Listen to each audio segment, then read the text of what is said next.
desde estafa, concusión, venta de cargos públicos, robo de combustibles, violencia intrafamiliar hasta delincuencia organizada y asesinato. Estos son algunos de los supuestos delitos por los que han sido procesados 236 de los 2086 candidatos a la Asamblea Nacional, es decir, el 11% de los aspirantes a asambleístas registran denuncias penales desde el 2014, cuando entró en vigor el nuevo Código Integral Penal. En su mayoría, estos procesos han sido archivados por distintos motivos y son muy pocos los que han sido culminados con sentencia condenatoria. Sin embargo, en algunos casos activos, los ahora candidatos hicieron constar ante los jueces que ya habían sido calificados como tales para suspender los procesos en su contra. De acuerdo con lo que dispone el Código de la Democracia, el proceso penal solo podrá retomarse una vez que se proclame los resultados, y de ser ganadores, los asambleístas gozarán de fuero de Corte Nacional. El artículo 108 indica que las candidatas y candidatos no podrán ser privados de la libertad ni procesados penalmente desde el momento de la calificación hasta la proclamación de resultados, ni tampoco ser enjuiciados, salvo los casos de delito flagrante, delitos sexuales, violencia de género e intrafamiliar. De estos 2086 candidatos que compiten para asambleístas nacionales y provinciales, sin contar los curules del exterior, 733 candidatos no han presentado sus declaraciones de impuesto a la renta al menos una vez entre el 2017 y 2023, y 153 han registrado deudas con el fisco, según el Servicio de Rentas Internas. Es en la Asamblea donde se proponen, se debaten y se consensúa el marco legal que nos rige a todos los ecuatorianos y donde se fiscaliza a los otros poderes del Estado. Junto con las seccionales, los comicios legislativos son el pulso democrático en el que partidos y movimientos políticos nacionales y locales miden sus fuerzas y donde se supone que presentarán a sus mejores líderes y competidores. De acuerdo con lo señalado en el artículo 119 de la Carta Magna, para ser asambleísta se requiere tener nacionalidad ecuatoriana, haber cumplido 18 años de edad al momento de la inscripción de su candidatura y estar en pleno goce de sus derechos políticos. Ya como parlamentarios en funciones, la normativa resalta que tanto los asambleístas nacionales como los provinciales tienen como principal oficio legislar, que comprenden redactar o aprobar nuevas leyes o reformar las vigentes, pues toda iniciativa tiene que pasar por el Parlamento. Así también tienen como segunda facultad la fiscalización, que también tiene dos habilitantes: pedir todo tipo de información a autoridades públicas y los juicios políticos, y terminar en destitución o censura de ministros u otros funcionarios.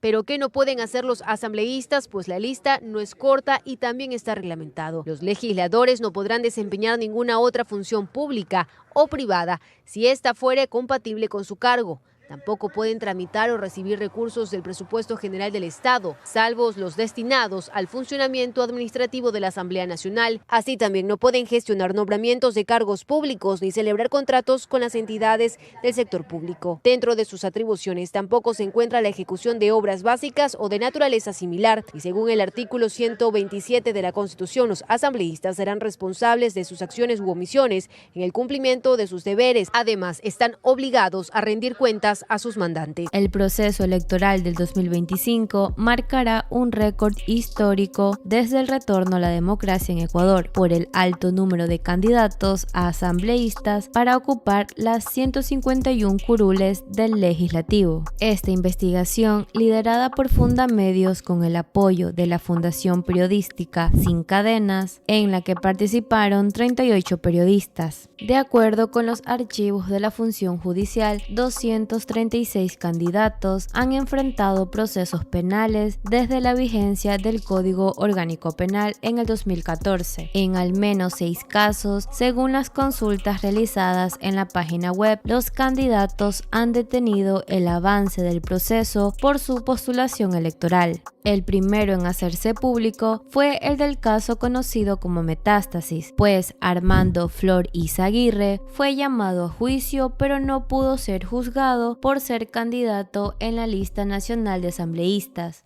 Pese a que fue llamado a juicio por delincuencia organizada en el caso Metástasis, Armando Vicente Flor Izaguirre, a quien Fiscalía acusa de ser testaferro de Leandro Norero, no será procesado en el juicio que empezó este lunes. La justicia ya no puede enjuiciarlo debido a que es candidato para las elecciones generales de 2025. Flor es el quinto de la lista de asambleístas nacionales que inscribió el movimiento Pueblo, Igualdad y Democracia y que el Consejo Nacional Electoral calificó. Por eso su defensa solicitó a los jueces del caso Metástasis suspender temporalmente el juicio en su contra, amparándose en el Código de la Democracia que en el artículo 108 señala: las candidatas y candidatos no podrán ser privados de la libertad ni procesados penalmente desde el momento de la calificación hasta la proclamación de resultados, ni enjuiciados, salvo los casos de delito flagrante, delitos sexuales, violencia de género e intrafamiliar. El nombre del ahora aspirante a una curul del Parlamento sonó por primera vez en 2020, cuando se destapó el escándalo de la corrupción hospitalaria durante la pandemia del COVID-19. Para entonces, Flor Izaguirre registraba 7 contratos con el Estado por alrededor de $730,000, la mayoría con entidades de salud. De él se volvió a saber en 2023, cuando la fiscal general Diana Salazar expuso la teoría del caso Metástasis y lo ubicó en la red como socio y testaferro de Leandro Norero. En este informe emitido por la Unidad Nacional de Investigación de Delitos contra la Eficiencia y la Administración Pública en diciembre de ese año, consta su ficha personal. Además, en su testimonio anticipado, Elive Angulo, la mano derecha del narcotraficante, confirmó que el ahora candidato era parte de la organización de Norero, pero que fue relegado de sus labores por incluir facturas fantasma en la declaración tributaria de alias El Patrón. Mientras formó parte de la estructura, Flor Izaguirre tuvo ingresos millonarios.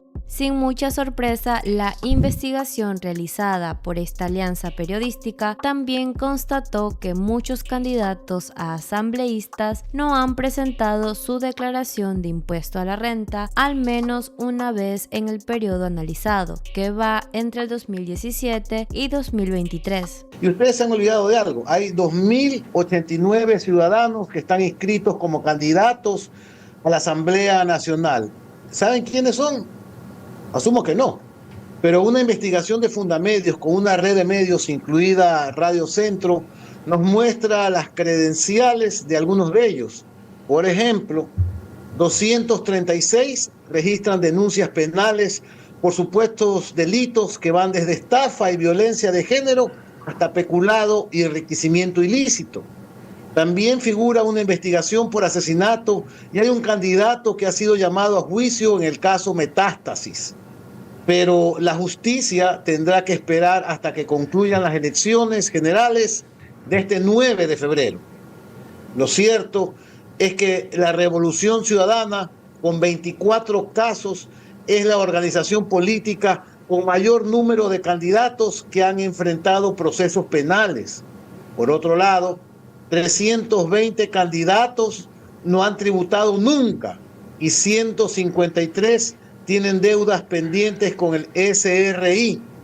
Y hay una candidata que en el 2022 declaró un patrimonio de $18,000 y 2 años después reportó $8,400,000.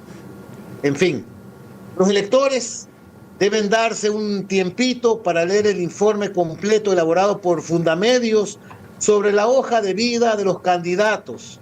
Esta vez vamos a elegir 151 honorables y no vaya a ser que se cuele alguno que no tenga nada de honorable.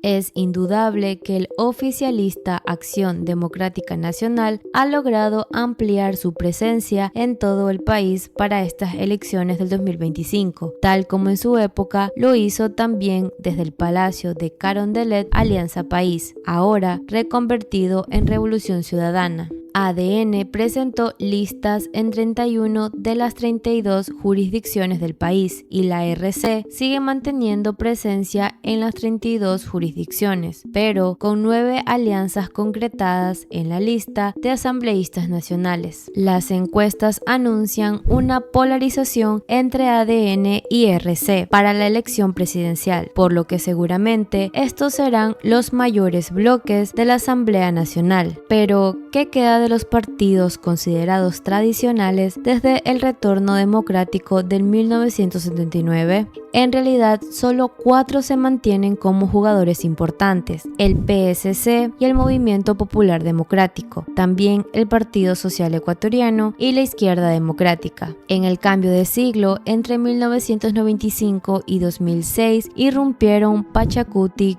el Partido Sociedad Patriótica y Alianza País. Desde entonces, el panorama se ha atomizado con partidos y movimientos de distintas tendencias ideológicas y donde predominan los personalismos. ADN, Democracia Sí, Suma, Avanza, Pueblo, Igualdad y Democracia, Amigos, sin contar con otros movimientos locales que hacen valer su presencia en provincias. La suerte de estos 2086 aspirantes se jugará el domingo 9 de febrero del 2025. Pero como siempre, me gustaría saber qué piensas tú. Déjamelo saber en la parte de los comentarios.